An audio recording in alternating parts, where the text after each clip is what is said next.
Hallo Freunde der analogen Unterhaltung, willkommen zurück im Livestream. Jetzt nicht mehr mit Alex, sondern mit mir. Ja, ich habe den Chat verlassen, aber das muss auch mal sein.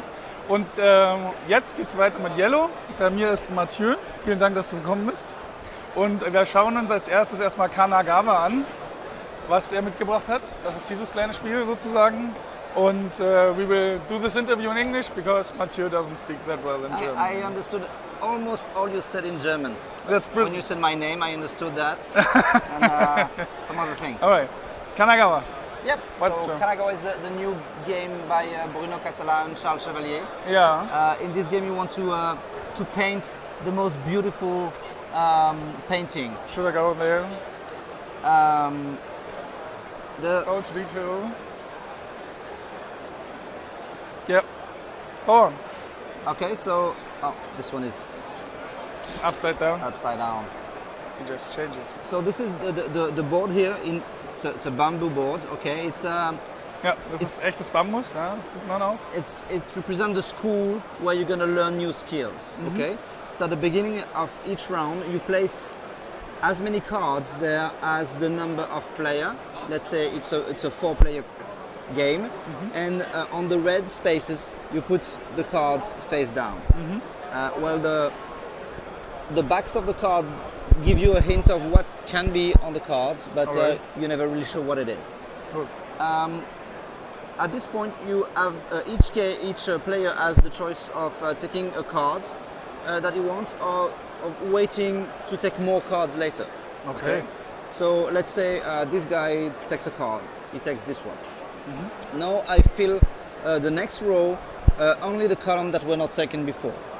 So I start with this one,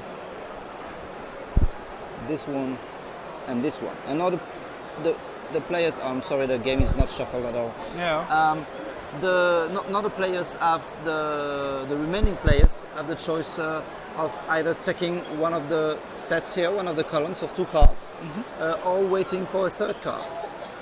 Okay, so let's say someone take this one. No, I put this, and then the remaining 2 players, must take one of the columns. So the more you wait, the more cards you have, but the less choice you have. Okay, the less choice you have. Now, when you take cards, you have to place them immediately in your game. Area. Okay, in your area.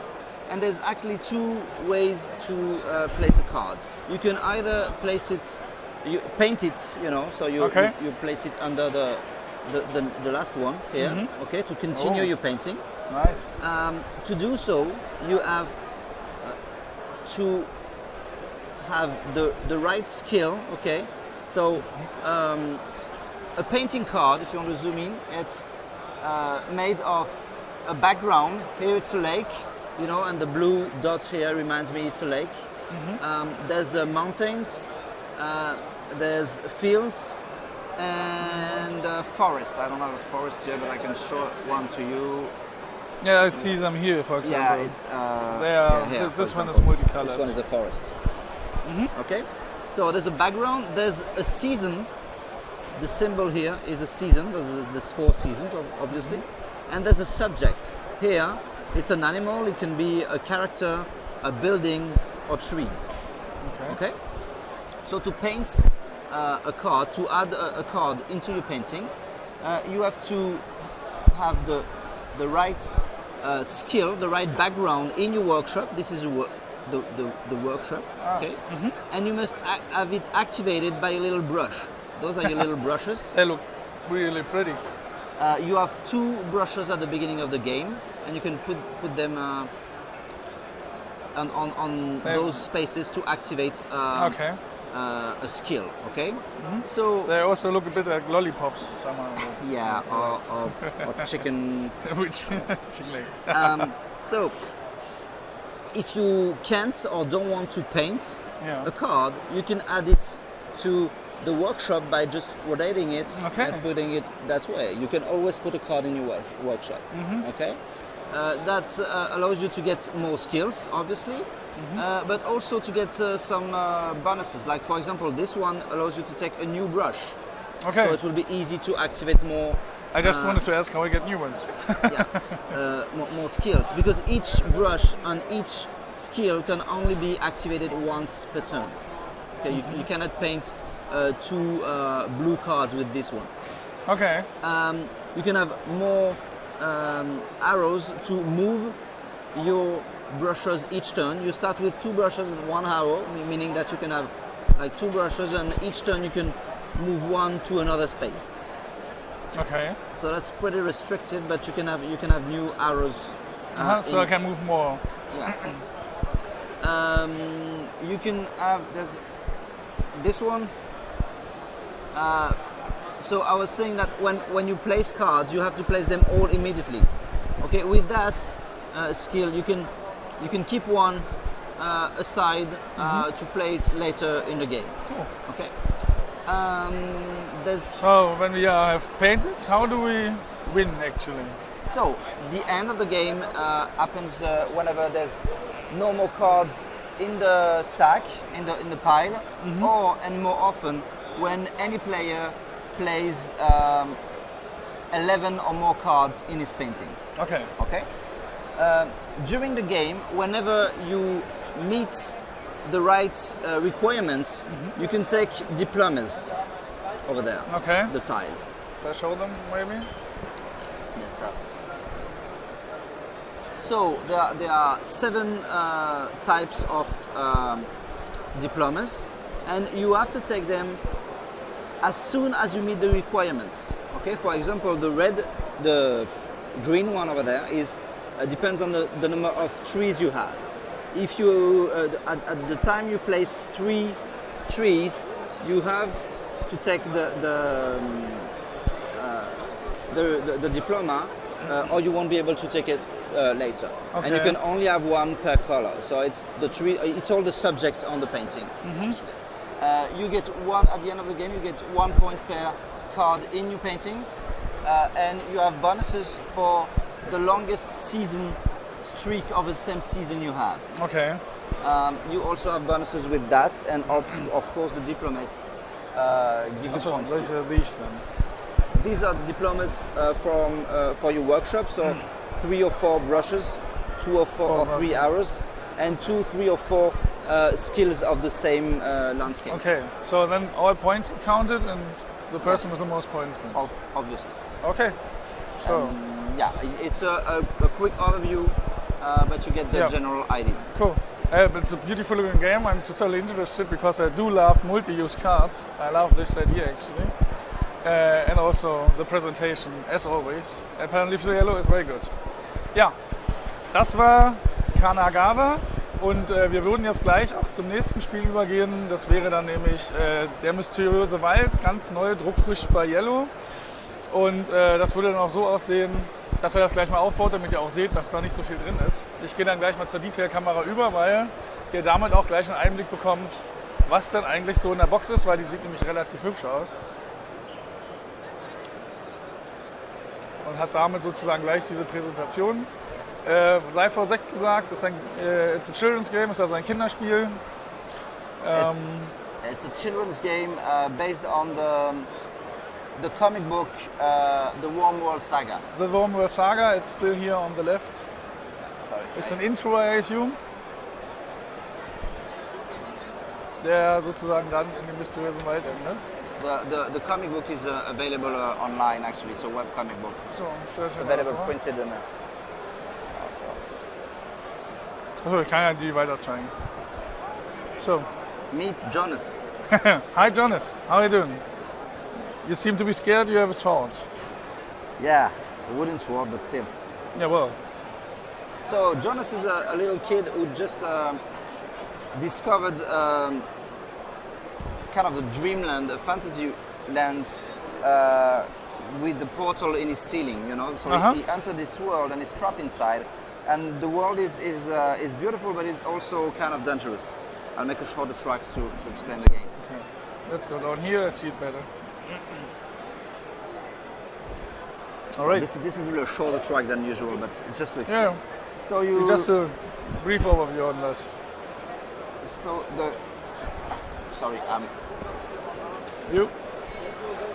You're missing something. Oh yes, I'm meeting. I forgot there were Tokens. a lot of tokens in the game. But that's okay. I'll just take a few ones. Ja, da merkt man wieder, dass alles live ist. Ne? Also da werden wir jetzt auch ein bisschen noch kurz was auspöppeln. Here you go. We always live. So, the game is played in 3 phases, and it's actually das sieht man eigentlich so ganz gut. a game of cooperative memory Okay. game. Okay, so Also ein kooperatives Memory-Spiel. Das ist ja schon mal gut für mich, because I'm bad at memory actually. yeah. So the first phase is scouting. Scouting, the goal of the game is to bring Jonas from his ceiling to the next, the last card, and to defeat the monster on it. Oh, that looks Okay. pretty big. Yeah. So to do so, the first thing is scouting. Scouting, we're gonna flip each card one by one and look at the requirements we'll have to meet during the game if we want to go past this card. Da hänge ich gerade. Das ist halt gerade unschön, aber So for example, to go past this card, we'll need a map and a compass. Okay? Right. So once we memorized it, we flip it face down again and we Okay. look at the next one. Okay? And so on. There are 11 different elements and there are a lot of cards. There are usually 10 cards here. okay. 8 Doesn't matter. 8 cards, sorry. But you can make it shorter or longer. Or longer. depending. And you won't be able to remember everything by yourself. So that's why you have to cooperate and try to come up with a strategy to remember everything as a team. Once you looked at all the cards and you remember everything, start the equipment phase.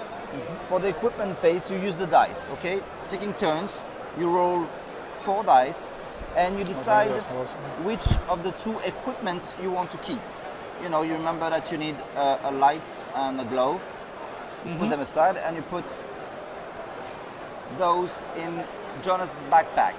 Ah, Okay, we're gonna fill the He's- backpack. he has a Jonas huge before he goes. backpack. Yes.